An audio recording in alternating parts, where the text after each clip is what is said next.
Hi all, എല്ലാവർക്കും AZB അക്കാഡമിയിലേക്ക് സ്വാഗതം. RRB group ഡിയുടെ സിറ്റി ഇൻറ്റിമേഷനൊക്കെ വന്നു തുടങ്ങിയല്ലേ? ഓഗസ്റ്റ് 3, 4, 5 ഡേറ്റിന് എക്സാം ഉള്ളവർക്കൊക്കെ സിറ്റി ഇൻറ്റിമേഷനൊക്കെ വന്നു തുടങ്ങി. സോ ഫൈനൽ സ്റ്റേജിലായി അല്ലേ?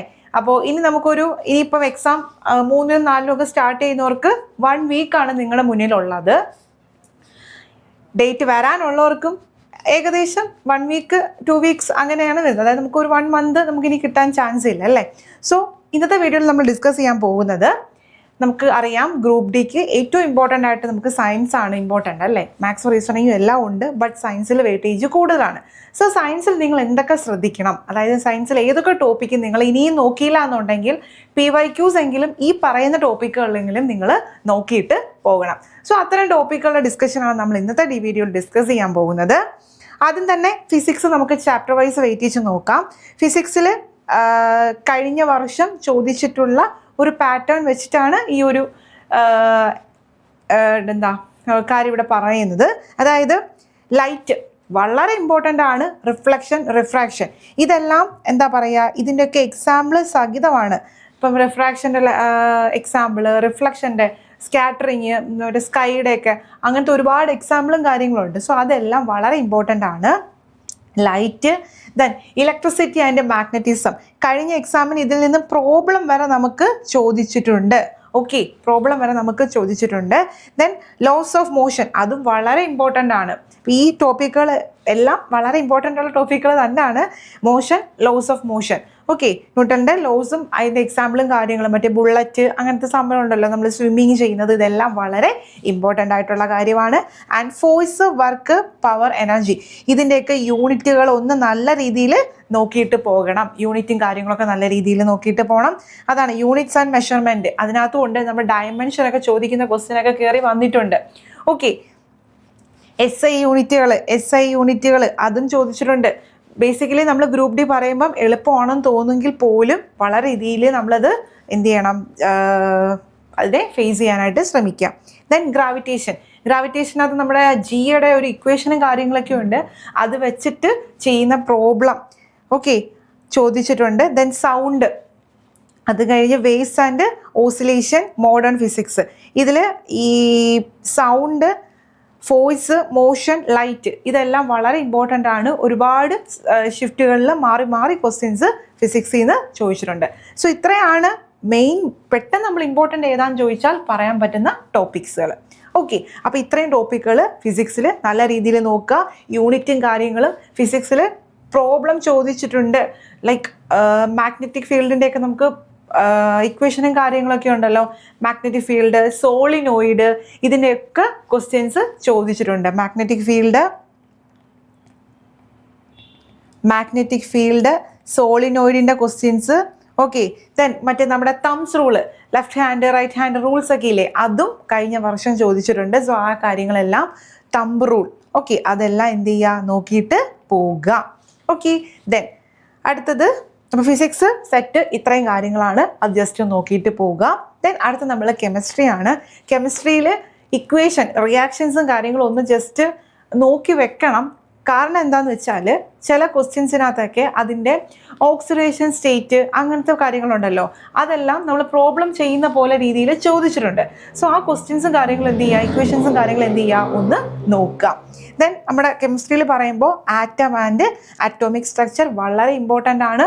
നമ്മുടെ ആദ്യത്തെ ആറ്റം മോഡൽ ഉണ്ട്, modern periodic atom model, periodic table അല്ല, ബോർ ആറ്റം മോഡൽ, ദെൻ തോംസണിൻ്റെ, ഓക്കെ, അതെല്ലാം പ്ലം പുഡിംഗ് മോഡൽ, അങ്ങനത്തെ മോഡൽസിലൊക്കെ ഉണ്ടല്ലോ, അതിനകത്തൊക്കെ എന്തൊക്കെ കാര്യങ്ങളാണ് പറയുന്നത്, എക്സ്പെരിമെൻറ്റ്, അതെല്ലാത്തിൽ നിന്നും ചോദ്യങ്ങൾ കഴിഞ്ഞ സെറ്റിനകത്ത് ഉണ്ടായിരുന്നു. ദെൻ പീരിയോഡിക് ടേബിൾ അറിയാമല്ലോ, ഓരോ ആൾക്കാർ കൊണ്ടുവന്ന പീരിയോഡിക് ടേബിൾ, ഹൈഡ്രജൻ പ്ലേസ് ചെയ്യാൻ പറ്റാത്ത സിറ്റുവേഷൻ, അങ്ങനെ പീരിയോഡിക് ടേബിൾ വളരെ ഇമ്പോർട്ടൻ്റ് ആണ്. നീൽസ് ബോറിൻ്റെയും മെൻഡലീവിൻ്റെയും ഓക്കെ, മോസ്ലിയുടെയൊക്കെ എന്ത് ചെയ്യാം, പീരിയോഡിക് ടേബിൾ നല്ല രീതിയിൽ നോക്കുക. ഇത് രണ്ടും വളരെ ഇമ്പോർട്ടൻ്റ് ആണ്. കെമിക്കൽ ബോണ്ടിങ് ആൻഡ് റിയാക്ഷൻ അത്ര ഇമ്പോർട്ടൻ്റ് അല്ല, ബട്ട് വെയിറ്റേജ് നോക്കുമ്പോൾ 2 ക്വസ്റ്റ്യൻ ഉണ്ട് കേട്ടോ. പിന്നെ ആസിഡ് ബേസ് സോൾട്ട് അറിയാമല്ലോ, സോൾട്ട് വാട്ടർ റിയാക്ഷൻസും കാര്യങ്ങളും, സ്ട്രോങ് ആസിഡ്, വീക്ക് ബേസ്, അങ്ങനെ വരുന്ന റിയാക്ഷൻസും കാര്യങ്ങളിൽ നിന്നും ക്വസ്റ്റ്യൻസ് ചോദിച്ചിട്ടുണ്ട്. അതുപോലെ തന്നെ നമ്മുടെ ഓരോ ലൈക്ക് ഓരോ സബ്സ്റ്റൻസിനകത്തുള്ള ആസിഡ് അതും എല്ലാം എന്ത് ചെയ്യുന്നുണ്ട്, ചോദിച്ചിട്ടുണ്ട്. Then metals and non metals, metals and non metals, carbon compound, കാർബണിൻ്റെ പ്രോപ്പർട്ടീസ്, ഓക്കെ, അതിൽ നിന്നുള്ള കാർബണിൻ്റെ അലോട്രോപ്പും കാര്യങ്ങളും, കാർബണിൽ ചോദിച്ചിട്ടുള്ളത് അലോട്രോപ്സും കാര്യങ്ങളൊക്കെ ചോദിച്ചിട്ടുണ്ട് കേട്ടോ. അലോട്രോപ്പും കാര്യങ്ങളും, കാർബണിൻ്റെ അലോട്രോപ്പും കാര്യങ്ങളും. ദെൻ എവറിഡേ കെമിസ്ട്രി, അതിനകത്ത് നമ്മൾ മെയിനായിട്ട് വരുന്ന കെമിക്കൽസും അത് ഒരു ക്വസ്റ്റ്യനൊക്കെ ചോദിക്കുന്നുള്ളൂ.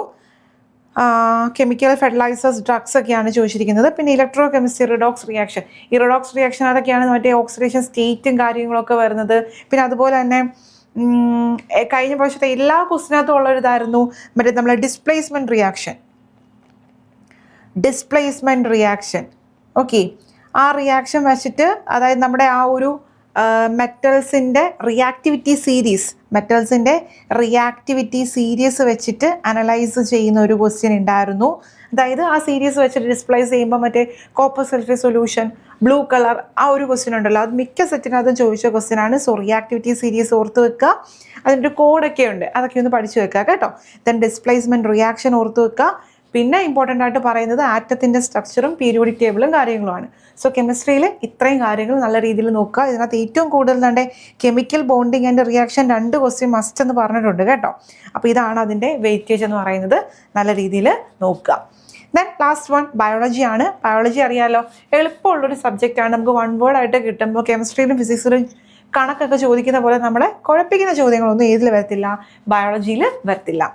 ബയോളജിയിൽ ആദ്യം തന്നെ സെൽ ബയോളജി ആൻഡ് ബയോമോളിക്യൂൾ, സെല്ലിൻ്റെ സ്ട്രക്ചറും കാര്യങ്ങളും വളരെ ഇമ്പോർട്ടൻ്റ് ആണ്. സെൽ ഓർഗനലും എല്ലാം നല്ല രീതിയിൽ നോക്കി വെക്കണം. ദെൻ രണ്ടാമത്തെന്ന് പറയുന്നത് human anatomy and physiology, digestive system, respiratory, excretory, circulatory, nervous എല്ലാം ഇമ്പോർട്ടൻ്റ് ആണ്. ഒന്നും നമുക്ക് ഒഴിച്ചുവിടാൻ പറ്റത്തില്ല. നോക്കിക്കേ 3 to 4 ഇതിൽ ഏറ്റവും കൂടുതൽ വെയിറ്റേജ് വരുന്നത് അനാട്ടമി ആൻഡ് ഫിസിയോളജിയാണ്. കാരണം നമ്മൾ അത്രയും സിസ്റ്റം ഉണ്ട്, digestive system, respiratory system, excretory system, ഒരുപാട് സിസ്റ്റം കാര്യങ്ങളുണ്ട്.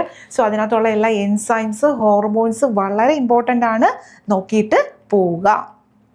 ദെൻ ജെനറ്റിക്സ്, നമ്മുടെ മെൻ്റലിൻ്റെ എക്സ്പെരിമെൻറ്റും കാര്യങ്ങളൊക്കെയാണ്. അതിൻ്റെ ഒരു റേഷ്യോയും കാര്യങ്ങളും കൊണ്ട് ഫിനോടൈപ്പിക്, ജീനോടൈപ്പിക് റേഷ്യോ ഒക്കെ ഉണ്ട്, അതൊന്ന് നോക്കണം. Then plant physiology 2 questions, photosynthesis, respiration, transport, മറ്റേ സ്റ്റൊമാറ്റയുടെ ഫംഗ്ഷൻസും ഫോട്ടോസിന്തസിൻ്റെ ബൈ പ്രോഡക്റ്റും റെസ്പിറേഷൻ്റെ പ്രോഡക്ട്സും കാര്യങ്ങളും എല്ലാം വളരെ ഇമ്പോർട്ടൻ്റ് ആണ്. അതുപോലെ തന്നെ ഗ്ലൈക്കോളിസിസ്, ക്രെബ്സ് സൈക്കിൾ, അങ്ങനെ ഒരുപാട് കാര്യങ്ങളുണ്ട്, അതിൽ നിന്നെല്ലാം ചോദ്യങ്ങൾ ചോദിച്ചിട്ടുമുണ്ട്. ദെൻ ഹ്യൂമൻ ഡിസീസ് ഇമ്പോർട്ടൻ്റ് ആണ്. ബാക്ടീരിയ, വൈറസ്, പ്രോട്ടോസോവ, ഫഞ്ചൈ, ഇതുവരെ എല്ലാവരെയും കോസറ്റീവ് ഓർഗാനിസംസിൻ്റെ ഡിസീസസ് പഠിച്ചു വെക്കണം, ചോദിക്കും. Okay, then nutrition and health, നമ്മുടെ വൈറ്റമിൻസും ABCD എല്ലാം ഉണ്ടല്ലോ. അപ്പോൾ ആ വൈറ്റമിൻസിൻ്റെ കെമിക്കൽ നെയിംസും അതുകൊണ്ടുണ്ടാവുന്ന ഡെഫിഷ്യൻസി ഡിസീസസും വളരെ ഇമ്പോർട്ടൻ്റ് ആണ്, നോക്കി വെക്കണം. ദെൻ എക്കോളജി ആൻഡ് എൻവയോൺമെൻറ്റ്, അത് നോർമൽ കാര്യങ്ങളാണ്, തിയറി പോർഷൻ പോലെ നോർമൽ കാര്യങ്ങളാണ്. ദെൻ ലാസ്റ്റ് വൺ റീപ്രൊഡക്ഷൻ, അത് ഹ്യൂമൻ ആണെങ്കിലും പ്ലാന്റ് റീപ്രൊഡക്ഷൻ ആണെങ്കിലും കൂടുതൽ ക്വസ്റ്റ്യൻസ് ഉണ്ട്. ഹ്യൂമൻ റീപ്രൊഡക്ഷൻ്റെ കാര്യങ്ങളും എല്ലാം നല്ല രീതിയിൽ നോക്കണം, ഏതൊക്കെ എവിടെയൊക്കെയാണ് നടക്കുന്നത്.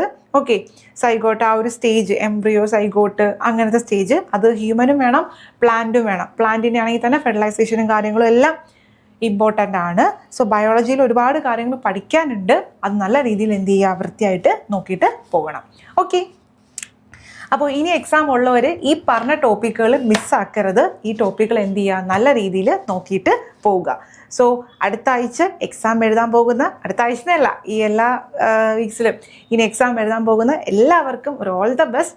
നല്ല രീതിയിൽ എല്ലാ വിഷയങ്ങളും പഠിക്കണം കേട്ടോ. ഇത് മാത്രമല്ല, എല്ലാ വിഷയവും നല്ല രീതിയിൽ നോക്കിയിട്ട് പോവുക. ക്വസ്റ്റ്യൻസ് സിമ്പിളായിരിക്കും, മാത്സ് റീസണിങ് ഒക്കെ മാക്സിമം അറ്റൻഡ് ചെയ്യാൻ പറ്റും. ഓക്കെ, സോ മറ്റൊരു വീഡിയോയിൽ കാണാം. താങ്ക്